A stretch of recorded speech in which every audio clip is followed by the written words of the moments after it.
রাত 12টার পরে আল্লাহর 2টি নাম 21 বার পড়ুন, দুশমন শেষ হয়ে যাবে। দুশমন আপনাকে কোনো ক্ষতি করতে পারবে না। আপনার ঘরে সকল বিপদ আপদ থেকে আল্লাহ আপনাকে হেফাজত করবেন। আল্লাহর গুণবাচক 2টা নাম রয়েছে। এই গুণবাচক নাম করে আল্লাহর কাছে দোয়া করলে আল্লাহ পাক রব্বুল আলামিন সেই দোয়াগুলো কবুল করেন। আল্লাহ পাক রব্বুল আলামিন নিজে বলে দিয়েছেন, কোরআন খুলেন 9 নম্বর পারা 13 নম্বর পৃষ্ঠা 4 নম্বর লাইন, সূরা আরাফের 180 নম্বর আয়াতে রব্বুল আলামিন বলেন, ওয়ালিল্লাহিল আসমাউল হুসনা ফাদউহু বিহা। আল্লাহ পাক রব্বুল আলামিনের গুণবাচক কিছু নাম রয়েছে।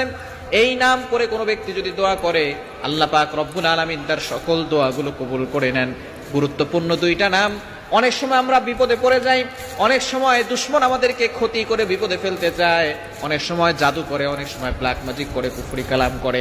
অনেক দুশমনরা আমাদেরকে ক্ষতি করার জন্য ওত পেতে বসে থাকে। আপনি যদি রাত 12টার পরে অর্থাৎ শেষ সময় মধ্যভাগ